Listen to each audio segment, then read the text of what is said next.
Welcome to another episode of Ba-ba-da-bum-ba-da-bum. Fire Up the Ovens with your host, Nomad Magover. So, I'm thinking today about the oil industry, right? The oil industry, right? When you think about the oil industry, you got to think about first things first, the sandy, right? The sandy, right? They have it at the beach, right? And they have it in the Middle East, right? And you look at the deposits of the oil in the Texas, right? And also where the Aztecs, where you could be Aztecs, right? The Texas Receptus, right? It's like the original Bible translation. Well, wherever you're going to find the sandy, you're probably going to be able to extract the oil, because, you know, when you look at the Middle East, right? They sure have a lot of sand, right? And they have a lot of oil, right? But there was a man in Europe, and he names it a German, right? A manager, right? He names it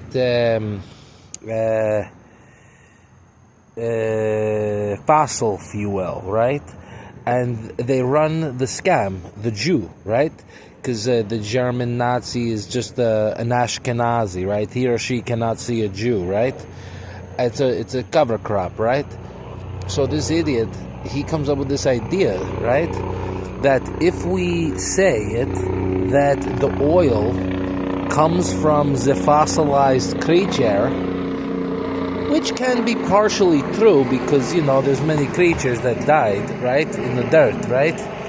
So it's not really like a full-on lie, right? So it's one of those true lies, right, where it's like a little bit true or like 95%, but it's not fully true, right? Because what they call is different grades of oil, right?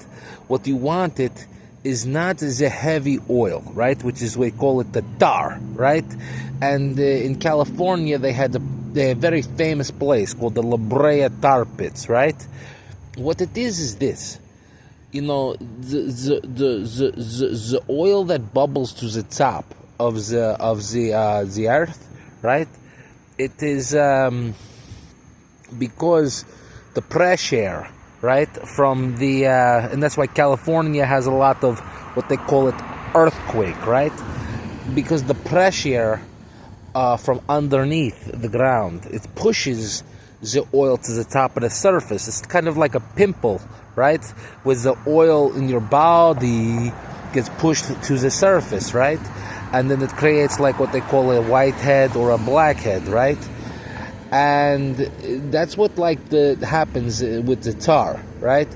The pressure pushes the oil to the top of the surface, right?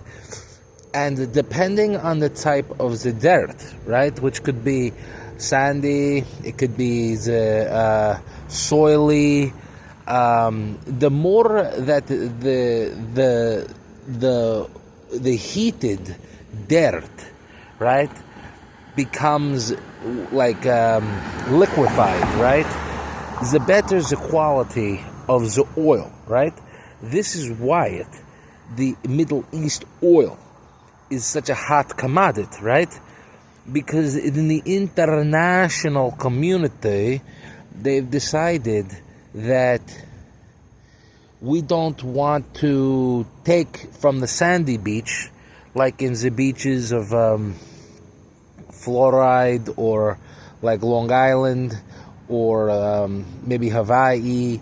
They don't want to take the sandy from that necessarily because it eats away at the valuable land that they need it, right?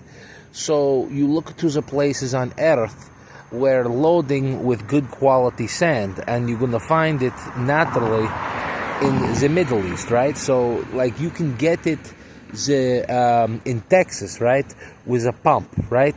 You do it, you drill it into the ground, and underneath the top stone and deeper, you find the deposits of the oil, right? And also you can do it in California, but much more risky, because in California there's too much pressure because of the natural environment, right? But in the Texas is not as much pressure, right? And you drill it in the mainland, like in the Midland or the Odessa, right? In the basin. They call it the basin. Why? Because it's like a crater, right? And you're already lower in the ground. So it's making the drilling a lot better and easier to get beneath the surface and get to the oil, which is nothing more than the heated dirt, right? From the magma under the earth, right?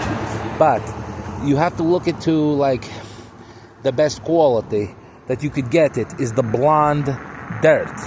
The blonde. It's kind of like, you know, when you hold the sand and you touch it and you feel it, it is nice and dry.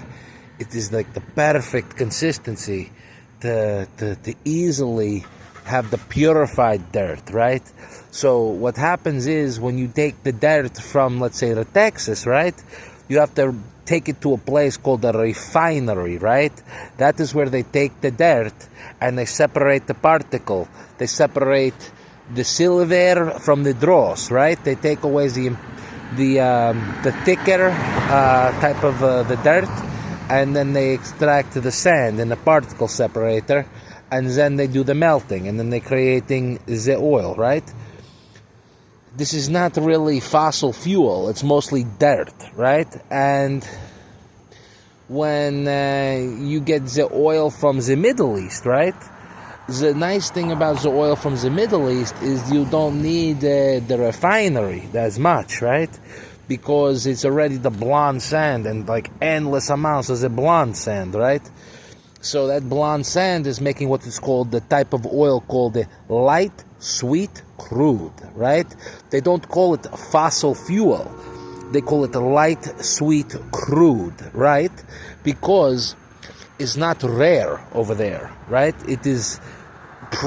They don't call it fossil fuel in the Middle East. They call it the light sweet crude, right? Because there is like prevalent and ready to go. It's a beautiful way to build up the country, right? So the global oil trade, right, is very interesting because of different grades of oil, right? And in certain parts of the world, they called it the fossil fuel to artificially drive up the price, right? But the fact of the matter is, oil is very simple to take it out of the ground, but a little bit complicated to refine it, and costing a lot more money. So because of the refining process of the oil, they artificially inflate the price because they want to create the jobs and the labor. But in the Middle East, they do not need all of this extraneous labor and refining, right? So, but the point of this, I get at it, right, is that you don't necessarily need to get the oil from the ground or from the sand, right? Oil is mostly lubrication, right? The gasoline is different, but this is just, to my knowledge, my understanding, is mostly just like a blend of the alcohol plus the oil is kind of like the gasoline, right? Different type of oil altogether, where they're taking a little bit more time to create the formulation, so that when you burn the gasoline, it will burn. It's like watery, right? In other words, the gasoline, it burn it, and in a way that it powers the engine, not for lubrication, but for generating the energy, keeping the engine moving, right? Not necessarily keeping the engine lubricated, right? Different types of oil for different application, right? But keep it in mind that you can create different types of engine to burn different types of fuel, right? So if you wanted to, like the Henry Ford, he had done it in the past, and also like the diesel truck, right? Which is burning like the very dirty oil, right? You can change it. I've done the research. Apparently, you can use regular hemp seed oil in the diesel engine to lubricate the engine, right? So why not do it, right? I don't understand, I cannot comprehend it, why we're not growing the hemp everywhere, running the test, only because, there's too much jobs depending on the dirty way of doing it, right? This is the very interesting thing, the oil industry, right? Why they want to take it from the dirt rather than from the growing of the plant. And I would have to say it that there is agreements in place to keep and help the Middle East to grow up and become sustainable with this thing that they have a lot of it, right? Because it's a very hard time for them to grow a lot of nice crop in the Middle East, right? So the whole globe, they adjusted and create an entire market for the oil to make sure that the Middle East can, grow up like and not be a little baby. And, how do you do that? Well, the answer is you make a deal with the Jew, right? Because the Jew will definitely want to make sure that they control that area. So they'll say, okay, we make a deal with all the country, and we'll make sure that we keep the global oil market related to sand and not to the plant. And that's why they call it, like the refinery, they call it the plant, right? Because it's not actually a plant, but it replaces the plant, right? I mean, this is crazy, right? So, therefore, the Jew does the Middle East a favor, and they create their own religion. They say, okay, we're not going to give you the Jesus Christ, we give you the Muhammad, right? The Moham and the Mohammeds, right? And then that's the deal that they give, right? So basically, they torture the people in the Middle East by saying that you must love Moham and Mohammeds, but then they deny them the actual ham, and they deny them the meds, so they play the takeaway, right? This is like, love Moham and Mohammeds, but you cannot have ham and you cannot have meds, right? It's really cool the way they do it, always with the takeaway and the keep away, right? You can have Mohammed, but you can't have Mohammeds or Moham, right? Is in the religion. So it's always like the give and the take and the way, right? But the other thing we give to you as a Muslim is you must keep it, the Old Testament, right? This is the most important thing, right? You must keep the law. You must making sure that they honor their mother and their father, the true God, right?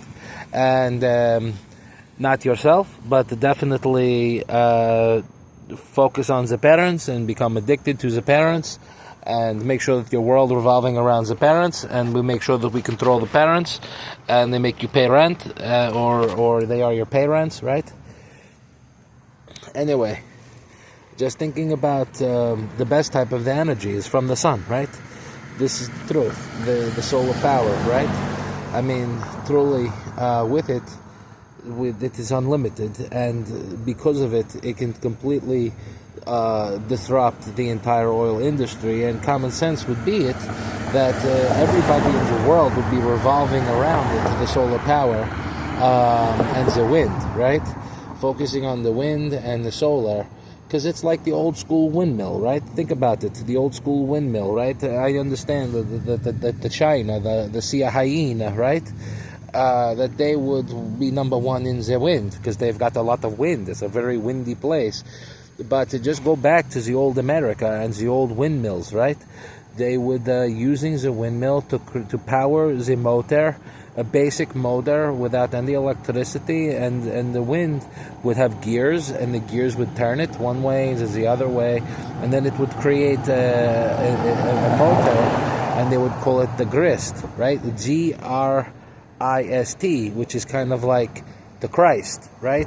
But C-H-R-I-S-T. And the grist would, they would spin it, and then it would create the motor, and then you would use the motor to grind up the corn, and that is how they was creating the cornmeal and trading with the Native Americans, who used to be called the Indians, who were Indian and feminized by the East Indian Company, right? Well, ultimately, even before that, I mean, this has been going on forever with the lies and the bull, trying to make it the feminized society, and then the masculine, the feminine eliminating the masculine, always, always, always. trying, and then at times when you need a society to grow it, you bring it into the masculine way, right? And like in America, in the beginning, when it was growing it, we bring you forth the masculine way, right? And that is the true way, right? And then once you want everything to go backwards, you turn it to the feminine way, and it tear it down, right? You think about Hawaii, right? The nation of Hawaii, right? This was the rule, that there was always Hawaiian king, right? But then all of a sudden they have the thing where the men and the women would always eat the separate. This way the men could talk the truth, right? But then one day they change it, where the Hawaiian queen come and then eating with the men, and then all of a sudden they have a queen to rule it, right? And once the queen rule it, Hawaii is descending into ownership to the English, because the queen is making the bad decision, and they're doing the thing with the Jew, and after a while it just degrades into the homosex, right? Because that is what the feminine do, is they feel, you've got me feeling emotions deeper than I ever be loved, whoa, whoa. And the men is like, I don't care about the emotions, I really only care about keeping it really 100 about the truth, right? And this is the beauty of being a man, right? Is when you're a man, you have a God-given ability to not have all the extra water and go with how we feel, right? Because we don't have the two big sackies and the big booties. Generally, we have less of the water, and therefore we don't have, the menstrual cycle that throws us off once a month to go into the temper tantrum and the mood swing and to mess with the ovary and make me craving the dick at a certain time, right? We just have it designed to be the leader, because we have less of the things that cause the emotions to go this way and that way. So it's very important that we now serving the people who are the men, we give them only the feminine meat, right? With the men, we give them only the feminine meat, right? That's why we don't eat the boar, but we eat the pig. We don't eat the rooster, no, we eat the chicken, right? This is why we don't eat the bull, but we do eat the cow, right? You see it? They want everybody eating the woman. Eat the woman, eat the woman, eat the woman, eat the estrogen, eat the hormone of the woman. Because why? They're trying to tear it down. What?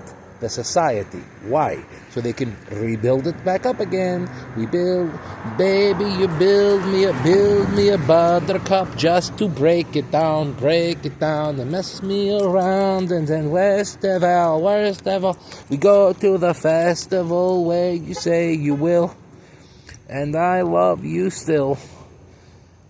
I did poo more than anyone, darling. I think that we're falling evolve. So build me a buttercup. Don't break my fart. Doom doo doo.